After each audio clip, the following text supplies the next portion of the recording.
Notification है 12/2017। Service by way of renting of residential dwelling for use as residence. ये जो entry number 12 है इसमें एग्जाम्प्ट है।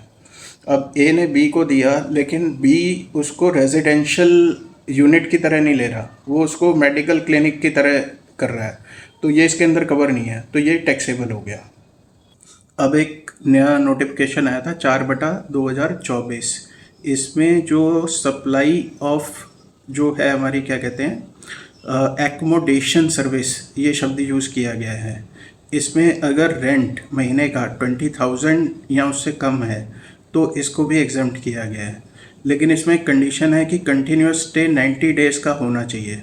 ये जैसे पुअर स्टूडेंट्स वगैरह होते हैं तो उनको हॉस्टल वगैरह दिया जाता है, क्योंकि जो 12/2017 है उसमें हॉस्टल वगैरह को मतलब एक्सक्लूड किया गया है। तो ये पुअर स्टूडेंट्स वगैरह हो गया, या होटल में कोई लॉन्ग टर्म स्टे ले रहा है तो उस पर काफ़ी बर्डन पड़ जाएगा, तो उसको बचाने के लिए 4/2024 नोटिफिकेशन है कि 20,000 से कम अगर मंथली रेंट है और कंटिन्यूस पीरियड ऑफ 90 डेज़ के लिए अगर एकोमोडेशन सर्विस दी जाती है, ध्यान रखिएगा एकोमोडेशन सर्विस यूज़ किया है, तो वो भी एग्जम्प्ट है। अब जो सी डी में एक रिवर्स चार्ज वाली मैंने बात की थी, उसमें सेक्शन 9 सबसेक्शन 3 है जिसमें नोटिफाइड सर्विसेज हैं।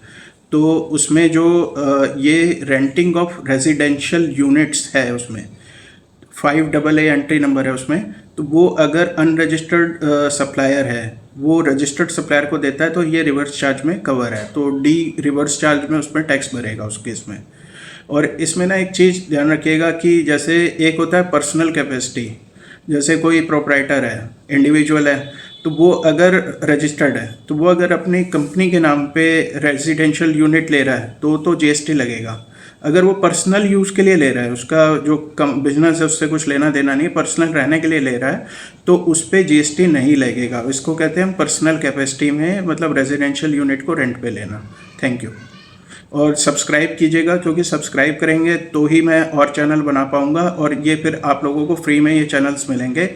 तो अगर कोई देखेगा ही नहीं तो फिर इन वीडियोस को बनाने का कोई फ़ायदा नहीं है। तो इसको सब्सक्राइब और लाइक प्लीज़ करिएगा, ताकि ज़्यादा से ज़्यादा लोगों को ये चैनल की सुविधा मिल सके। Thank you.